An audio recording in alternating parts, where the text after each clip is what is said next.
I was watching a clip of Rachel Maddow interview Bernie Sanders, a couple things. She asked Bernie about, she asked Bernie Sanders about Elizabeth Warren. It's a good segue point, right? Check it out. I feel like there's a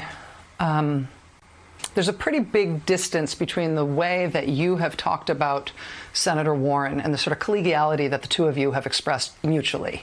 Mutual respect, mutual sort of in it together kind of sense. There's a distance between that and the way that your supporters, particularly online, have treated Senator Warren. And your supporters have called her a snake. They use the snake emoji to represent her. They've called her a traitor. There's been some organizing online among Sanders supporters to primary her, so she will lose her Senate seat in Massachusetts. And I know you have distanced yourself from some of what your supporters have done in your name. But in this case, I wonder if that sort of vitriol toward her has hurt the prospects of you two working together from here on out. I talked to her. It was a very cordial discussion. I am absolutely aghast and disgusted with any kind of vitriol online. And by the way, Rachel, if you think that doesn't come in to our campaign, I'm not talking about incoming. I'm talking about outgoing. Yeah, no, I know, and I condemn that. You know, it's ugly stuff. What we want our supporters to be doing is talking about the issues, have a vigorous debate on the issues. We don't need ugly personal attacks against Senator Warren or anybody else for that matter. But in terms of Senator Warren, what I will tell you is that on major issue after major issue, we may have nuances of differences. But she is an advocate of Medicare for all, which obviously I strongly support. She wants to raise that minimum wage to a living wage of $15 an hour. She wants to cancel student debt. You know, we have a nuance of difference in that. But essentially, she has run her campaign in the way that we have, taking on powerful corporate interest and representing working families in this country, something that is long overdue. Would you consider asking Senator Warren to be your running mate? It's too early to talk about that. But certainly, I have a lot of respect for Senator Warren. And would love to sit down and talk to her about what kind of role she can play in our administration. I don't think I've ever once heard a single commentator in cable media bring up the fact that Bernie supporters catch shit too. Not a single one. I have never heard a single cable news talking head say, hey, those Bernie supporters get treated like crap. Even when Bernie was getting tackled by 5 on stage, he was the front runner, they all came after him. Never once did I hear any, like even then, when he was under attack, nothing. Rachel Maddow, do you know that there were people saying that Bernie should die when he had a heart attack? Why didn't you talk about it? Seriously, why? Well, we already know. We know why. Because you're a piece of shit, Rachel. Just like the rest of them. That's why. You know, all candidates, and I'm not even going to waste my audience's time. We're going down a list of how candidates work. But I'm going to tell you this, and this is for, this is what we'll say on that issue. This is what I'll say on this issue.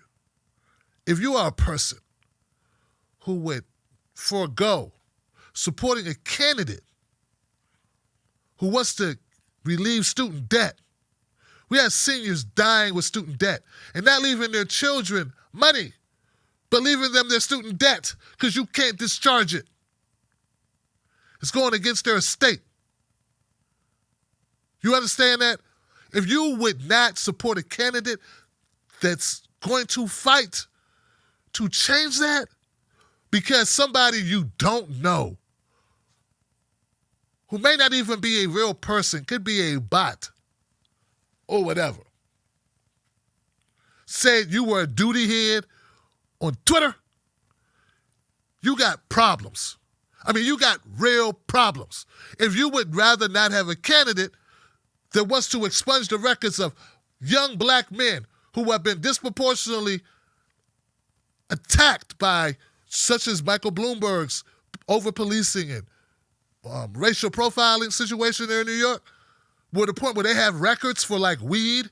If you would not vote for a candidate that will give them their lives back, and even more so, try to like even the playing field a little bit, because of something that was said online, then you are a elitist, comfortable, fake moderate liberal who's disaffected by real people problems. That's whose life, the biggest problem you got is what somebody said to you in a Facebook group that you could have just blocked, Johnson. Now, if you are a talking head, like I am a talking head. This is what I do. This is all I do. I don't do this and then go work at Xerox, okay? So this is the way I survive in life. Then you open yourself up to criticism. You can't be a person who gets on these social media platforms and says things, makes statements, and then cry when people say mean things. Either get ready to block people or get out the business. This isn't the 80s. You don't get to just say what you want to say, and then no one knows about it. No, you never have to hear anything, and people have to write actual letters and mail them in with actual stamps in order to tell you that you suck.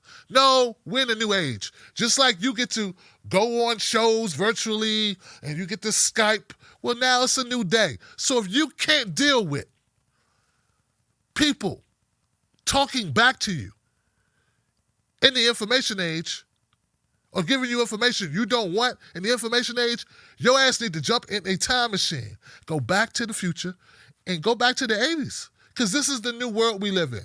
Or you could get a new line of work, or you could use the block button, or you could delete the app, or you could just kill yourself. No, seriously, don't kill yourself. But do everything else I said. All those other things, do those twice. Jesus Christ, man. You got a presidential candidate and you're interviewing him and you're talking about Twitter, Rachel. You have a presidential candidate running to be the president of the United States, the most powerful country in the world. And you're questioning them about people that they don't pay money to. People they have not interviewed. Hey, would you like to work here? Well, tell us a little bit about yourself. Okay, really? Oh, interesting. Well, what would you say is one of your weaknesses? Well, what about one of your strengths? Like, he didn't interview these people. These people haven't gotten hired. They haven't had orientation. They haven't had background checks. They don't work for him. You're questioning him about people on the fucking internet that he doesn't know. And you call yourself a journalist. You piece of shit. You piece of garbage. You scumbag, degenerate, lousy, fake-ass reporter.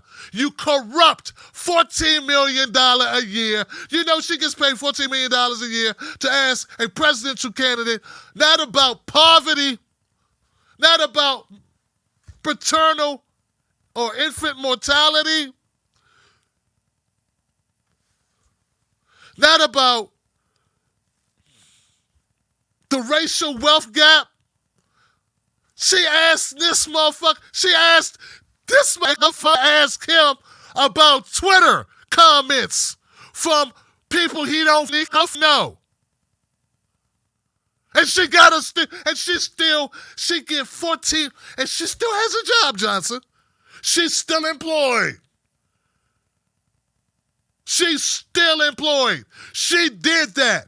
You would think there'd be a bunch of people waiting for the show to end, like, in my office. No. They weren't. No one was waiting for her after the interview. They said, good job. You didn't talk about shit substantive. Perfect. You stayed on script. You didn't talk about the wars. You didn't talk about climate. You didn't talk about black people. You didn't talk about none of that shit. Good for you. You got through the whole 30 minutes without talking about anything that was fucking important. Good. And looks like you heard him, so good. Way to go, Rachel.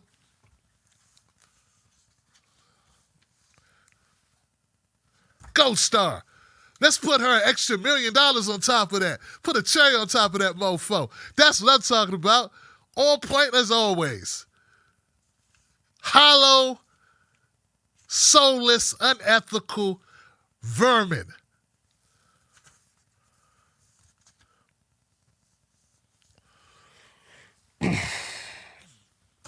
See, you didn't know this show was going to be this riveting, did you? Well, I went to South Carolina. Just to say I'm a little charged up, Johnson. It's just so I don't yell the entire show. I want to go to the next clip just so I can just take a breather and just play the next clip for you. This one's really good. This one is also Rachel Maddow asking other questions. I mean, I also want to ask you about the South. I mean, in 2016, you ran basically equal with Hillary Clinton everywhere in the country except the South, where she really ran the table against you. That seems to be happening again. You didn't reach even 20% of the African-American vote anywhere in the South. In North Carolina, you actually did worse. You did 19% with African-American voters in 2016. That dropped 2 points last night. What is going wrong with your campaign when it comes to competing in the South and competing specifically for black voters? Well, let me just give you the other side of the story, is that in California, if my memory is correct, we received 39% of the votes of people of color, which were Latinos, Asian Americans, and African Americans. If I am not mistaken, I haven't studied these results, we probably won the young people African American vote, probably in all of those states. But in California, you're being well outpaced by Joe Biden among black voters. Well, we are winning among people of color in a very significant degree. Let's talk about black voters, though, specifically, because it has been a persistent problem. You knew it was a problem in 2016. It might have cost you the nomination then, but it hasn't gotten better. Yeah, well, we're running against somebody who has touted his relationship with Barack Obama for 8 years. Barack Obama is enormously popular in this country in general and in the African-American community. Running against Hillary Clinton, Bill Clinton was enormously popular. So I don't think, if you look at some of the national polls, in fact, there have been some polls recently that we were running ahead of Biden in the African-American community. So it's not that I'm not popular. You know, Biden is running, you know, with his ties to Obama, and that's working well. But let me be specific. I mean, in 2016, you knew that was a problem. In 2016, we were running against Hillary Clinton. I was virtually unknown. Now we're running against Barack Obama's vice president, who was very, very popular. What I'm saying to you, Rachel, is that if you look at the polling out there, I am not unpopular in the African-American community. Are you satisfied with your numbers among African-American voters? Of course not. We want to do better. We're doing very, very well with the Latino community. We're doing very well with the Asian-American community. And we have to do better. So we're going to try to do better. We have a great group of surrogates who are out there working hard on this thing. I think we will do better. I think the vote in the North will be different than the vote in the South. But, you know, we're running against some tough competition there. Well, Bernie Sanders is, you know, I'm looking here at how you've been doing it. I've noticed that you're not black yet. What do you have to say about that? Why aren't you black? I mean, you weren't black in 2016 and you come back and you're not black again in 2020. I mean, least you could do is change your skin tone. I mean, do you listen to Biggie and Tupac? I mean, the least you could do, little Gladys Knight, Aretha, J. Cole, the baby, something. You got to give me something, Bernie Sanders. You don't. So how long have you not liked black people? I mean, this is just horrible. Anyone else get it how horrible this is? Why aren't you doing better with the blacks? You know, notice, I want people to notice this. The only time white people give a shit about black people is come election time. Rachel said black more times in this interview than I've ever heard her say in the last 4 years. I say 4 years because 5 years ago, she was talking about Flint a lot. Yeah, see, white people do that. They'll talk about Flint for a long time to make themselves seem like they care about black issues because black people are so loyal. Yeah, remember, at that time she talked about Flint. Some of y'all were just thinking it, but she not racist because she talked about Flint. Remember, she was talking about Flint. It'll be 2025, 2035, we'll be in spaceships. There'll be the Jetsons out this mofo. And one of y'all say, remember that time Rachel was talking about Flint? I know she's got black slaves, and she owns a couple blacks now. They do the gardening for her now, and she beats them on occasion. But she likes black people because remember she used to talk about Flint back in 2010. I mean, what else is there to say? Black people loved Bill Clinton. They said Bill Clinton was the first black president, though he didn't. He horrible. Him horrible. Right? We know that, but they didn't know that because he hung out with Chris Tucker. Well, I'll tell you. Well, all this time I was hanging out with Chris Tucker. I was out there. I said, oh, Tim Black, you don't understand, man. We smoked weed, man. If you were married to Hillary, you hang out with Chris Tucker, too. I hung out with Chris Tucker and Stevie Wonder, and I played the sax. I did all these things, man. All these things. But meanwhile, I was using my pen to fuck the blacks. I was screwing blacks over. Every time I used that pen, I was just, I'm screwing another black. And, that's what Rachel Maddow somehow forgets that's what Bill Clinton was to black people. And then they said, why didn't you beat his wife by more points with black people? It's just like, okay, I'm not saying like I've been critical of Bernie when it comes to black people. I told Bernie, stop saying people of color. I'm on the record. I went on Here to Burn with Breonna Joy Gray. You can go watch it. I say to them on the channel, stop saying people of color, say black. Black people don't want to be lumped in with. You weren't lumping us in when you had us as your furniture. You weren't lumping us in when you said, don't give loans to these blacks. You weren't lumping us in when you somehow missed us in the New Deal. Weren't lumping us in with the Italians, right, and with the women. So don't lump us in now with the Asians, and don't do it. Say Asian, say black, do all that. Go through the gyrations. Takes 10 seconds. Because it's important. People want to feel valued and that you understand. Their struggle is unique. They weren't considered humans by people who look like you. So I had that conversation. But come on, guys. Cut the shit. It's hard to go against the first of all, Hillary Clinton was the most powerful, most well-known female politician, one of the most well-known politicians. And her husband was a president who black people really liked.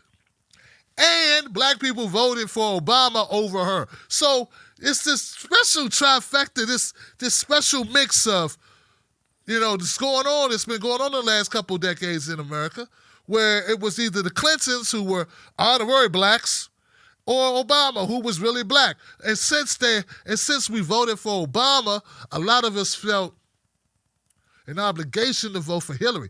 I didn't feel that obligation. I didn't like that. Excuse me, where's Bernie? Thank you. I didn't feel that, but some people did, okay? So for Rachel to act as if she didn't understand any of that, like she didn't get any of the context of why someone first of all, we're talking about the South, whole different mentality. Bernie points out, hey, I do good with younger black people. Do pretty damn well. I do very well with younger black people. And I bet I'm going to do pretty well with black people in different parts of the country. Maybe just not in the South, where the Clintons were from Arkansas. Then we don't forget we got Clyburn in South Carolina going, y'all blacks vote for the white guy I tell you to vote for. Vote for this person. You know you can't go making up your own dumb minds. You blacks. I'm black. I'm Jim Clyburn. Vote for who I tell you to vote for. Well, Jim, I don't know if I agree with you. Choke yourself. Can't breathe. I know you can't breathe. Choke yourself till you pass out. Black people just falling out. Can't do nothing without Jim Clyburn's approval. It's horrible stuff, man. And it's always a Jim Clyburn misleadership class. But that's for another show, okay? The point is, Rachel Maddow knows more about politics than I do. She's been doing this for 20 years, right? I've been doing this since 2015, 2014, okay? So she knows all this stuff I'm saying. She already knows that the Bill Clinton's ties with the black community, though they false, though they superficial at best, though they adulterated, though they misconceived, she knows them. And she knows that Hillary had those same ties by extension. And they know that Obama being the first black president and that person, his VP, Joe Biden running, and by extension, like we all understand this, right? So I'm just reminding you that Rachel Maddow is paid $14 million a year to not know shit when she interviews. No, and then to argue the opposite of what's real. The opposite of what's real. I'm not saying that there are some issues that Bernie Sanders could do better on. But his policies, for the most part, are dead on the money. His policies are dead on the money. And look, and if we're comparing Joe Biden's a view of the future for you, if you're a black person, or hell, if you're a white person, or hell, if you're a Latino person, Asian person, Native American person, just run through the list. Gay, straight, in between, float, whatever you are, whoever you love, however you love them, however you eat, however you worship. If you compare, as long as you're not as rich as Bloomberg, if you compare with your life, the vision of life that Bernie's trying to create in this country for you is far brighter, far fairer for you as a working person, for you as a person without huge stocks and huge bonds with huge corporations, then there is no comparison between what Biden's offering and what Bernie's offering you. Now, there are people making a living right now, making a huge living, building movements and what have you, by pretending they are the same just because they have the same skin tone. Well, you know what? That's like saying I'm like Jim Clyburn because we both black, and I am nothing like Jim Clyburn. Neither am I anything like Jason Johnson, and he black too.